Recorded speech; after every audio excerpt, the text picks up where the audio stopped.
आज हम लोग देखने वाले हैं carbon family MCQ exercise number 2, क्योंकि एक्सरसाइज नंबर 1 कंप्लीट हो गया है। आज स्टार्ट करेंगे एक्सरसाइज नंबर 2। तो उसमें फर्स्ट क्वेश्चन आता है, the most abundant fourth A group element in the earth crust. Earth crust में कौन सा एलिमेंट है, फोर्थ ए ग्रुप एलिमेंट में से कौन सा एलिमेंट है जो कि मोस्ट अबंडेंट होता है या नेचर में सबसे ज़्यादा अवेलेबल होता है। तो उसका करेक्ट आंसर है option number 3, silicon. Next question आता है question number 2, among the following amphoteric is. इन सब में कौन सा एलिमेंट एम्फोटेरिक होता है। तो उसका करेक्ट आंसर रहेगा option number 3, germanium. Next question है, which of the following is a semiconductor. इसमें कौन सा एलिमेंट है जो कि सेमीकंडक्टर की तरह यूज़ किया जाता है। तो उसमें रहेगा सिलिकॉन भी सेमीकंडक्टर होता है, साथ ही साथ जर्मेनियम भी होता है। तो इसका करेक्ट आंसर रहेगा option number 4, both silicon and germanium. तो करेक्ट आंसर है ऑप्शन नंबर 4। नेक्स्ट क्वेश्चन आता है, the following bond has highest energy. कौन सा बॉन्ड है जिसकी एनर्जी सबसे ज़्यादा हाई होती है। उसमें करेक्ट आंसर रहेगा option number 2, carbon carbon bond. Next question आता है question number 5, which has the highest melting point. कौन सा एलिमेंट है जिसका मेल्टिंग पॉइंट सबसे ज़्यादा होता है। तो करेक्ट आंसर है option number 4, carbon. Next question है, carbon has the highest catenation character because. Carbon का कैटेनेशन पावर हाई होता है, इसका रीज़न क्या है। तो इसका करेक्ट आंसर रहेगा, उसमें जो कार्बन कार्बन बॉन्ड होते हैं वो स्ट्रॉन्ग होते हैं। तो इसका करेक्ट आंसर है option number 4, carbon carbon bond is strong. Next question number 7 आता है, carbon tetrachloride does not undergoes hydrolysis whereas silicon tetrachloride is readily hydrolysis. तो ये वाला जो इसका असर्शन है करेक्ट है, कार्बन टेट्राक्लोराइड हाइड्रोलिसिस इतना शीघ्रता से नहीं करता है, लेकिन सिलिकॉन टेट्राक्लोराइड हाइड्रोलिसिस रेडिली कर लेता है। इसका रीज़न क्या है, carbon has no D orbital in its valence shell. तो ये करेक्ट है, इसका है एक्सप्लेनेशन कि कार्बन के पास कोई भी डी ऑर्बिटल उसके वैलेंस सेल में अवेलेबल नहीं होते हैं, लेकिन सिलिकॉन के पास क्या होता है कि वे इसके वैलेंस सेल में डी ऑर्बिटल प्रेजेंट होते हैं। इसी कारण से सिलिकॉन टेट्राक्लोराइड रेडिली हाइड्रोलिसिस हो जाता है, लेकिन कार्बन टेट्राक्लोराइड रेडिली हाइड्रोलिसिस नहीं होता है। तो इसका करेक्ट आंसर क्या रहेगा, option number 1, both A and R are true and R is the correct explanation of A. Correct answer will be option number 1। Next question आता है question number 8। Question number 8, which of the following is a reducing agent and undergoes hydrolysis. तो इनमें से कौन सा hydride है जो कि रिड्यूसिंग एजेंट की तरह एक्ट करता है और हाइड्रोलिसिस कर लेता है। तो उसका करेक्ट आंसर है option number 4, silicon hydride. Next question आता है question number 9, The general trends in the properties of element of carbon family shows that with the rise in atomic number। जैसे जैसे एटॉमिक नंबर इंक्रीज होता जाता है, carbon family के element की property में कौन सा ट्रेंड आता जाता है। तो उसका करेक्ट आंसर रहेगा ऑप्शन नंबर 2 कि the tendency to show +2 oxidation state increase. इसका करेक्ट आंसर क्या रहेगा कि इसकी जो जैसे जैसे एटॉमिक नंबर बढ़ता जाता है उसकी +2 ऑक्सीडेशन स्टेट क्या होती है, इंक्रीज होती जाती है। तो इसका करेक्ट आंसर रहेगा ऑप्शन नंबर 2। नेक्स्ट क्वेश्चन आता है question number 10, which does not exist. कौन सा कंपाउंड है जो कि एग्जिस्ट नहीं करता है। तो उसमें करेक्ट आंसर क्या रहेगा, option number 3, carbon hexachloride -2 charge. ये वाला कंपाउंड क्या करता है, एग्जिस्ट नहीं करता है। हमने कभी भी नहीं देखा है कि ऐसा कंपाउंड को अवेलेबल होता है। तो उसका करेक्ट आंसर रहेगा ऑप्शन नंबर 3। और ये वाला क्वेश्चन एग्जाम में पूछा गया है पीएमटी एग्जाम में, और 1988 में ये क्वेश्चन आया हुआ है। नेक्स्ट क्वेश्चन आता है question number 11, which among methane, silicon hydride, germanium hydride and tin hydride is most volatile. इनमें से कौन सा हाइड्राइड है जो कि मोस्ट वोलेटाइल होता है। तो उसका करेक्ट आंसर रहेगा ऑप्शन नंबर 1, कार्बन हाइड्राइड, या इसको हम बोल सकते हैं मीथेन।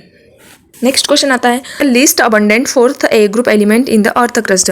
अर्थ क्रस्ट में फोर्थ ए ग्रुप एलिमेंट में से कौन सा एलिमेंट है जो कि कम मात्रा में अवेलेबल होता है। तो उसका करेक्ट आंसर रहेगा ऑप्शन नंबर 2, जर्मेनियम।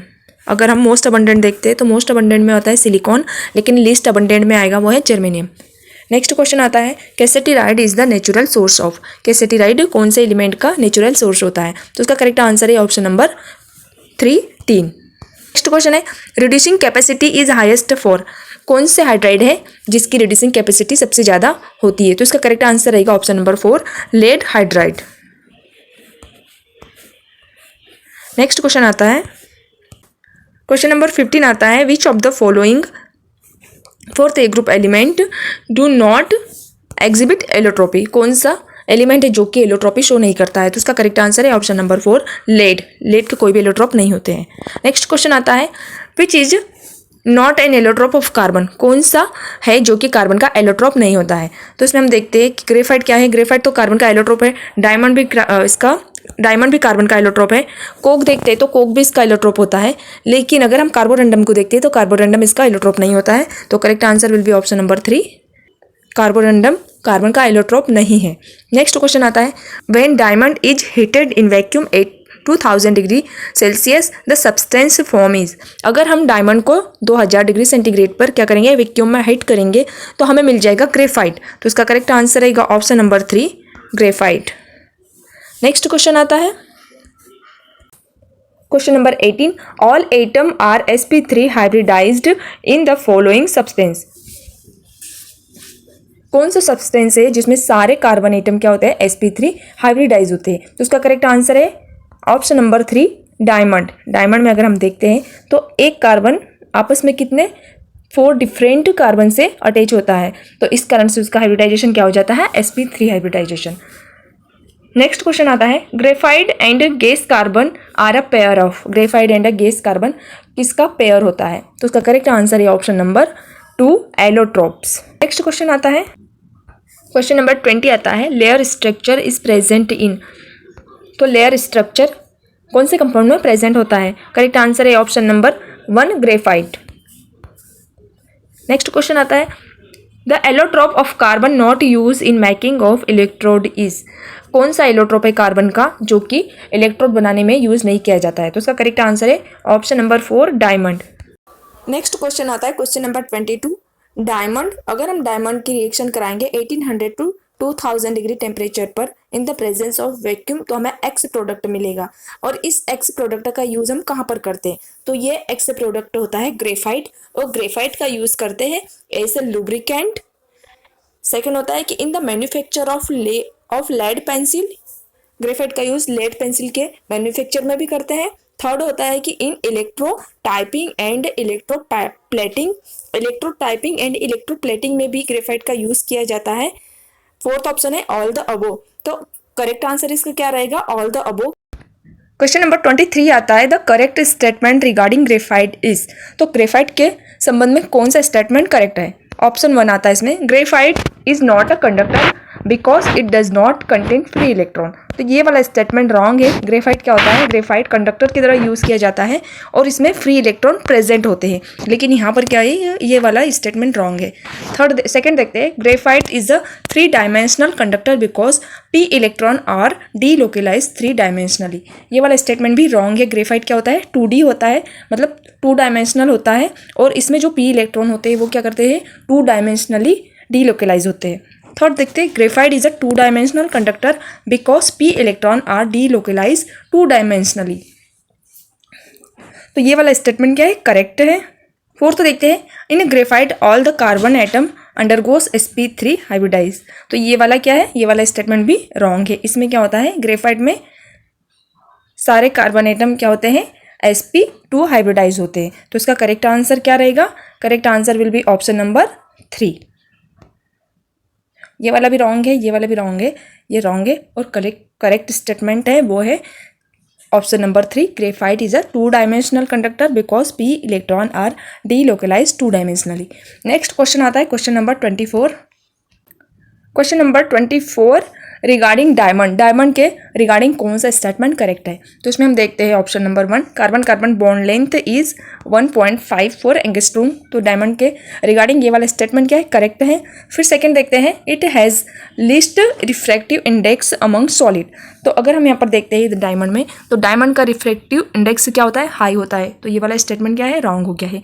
थर्ड देखते हैं, it has a 3D structure. ये वाला स्टेटमेंट भी करेक्ट है। डायमंड का 3D स्ट्रक्चर होता है और ग्रेफाइट का 2D होता है। तो इसमें करेक्ट आंसर क्या होना चाहिए, यहाँ पर 1 एंड थर्ड ऑप्शन है जो करेक्ट है। एक ये वाला भी करेक्ट है, ऑप्शन नंबर 1 भी करेक्ट है, ऑप्शन नंबर 3 भी करेक्ट है। तो इसमें देखते हैं कि कौन सा ऑप्शन है जो कि करेक्ट है। तो आंसर रहेगा option number 2, 1 and third are correct. Question number 25 आता है, carbon react with concentrate sulphuric acid to give. अगर कार्बन की रिएक्शन कॉन्सेंट्रेट सल्फ्यूरिक एसिड के साथ कराएंगे तो हमें क्या मिलेगा? तो प्रोडक्ट मिलेगा carbon dioxide, sulphur dioxide and water. Correct answer will be option number 1। Next question आता है the oxidation product of carbon and nitric acid are.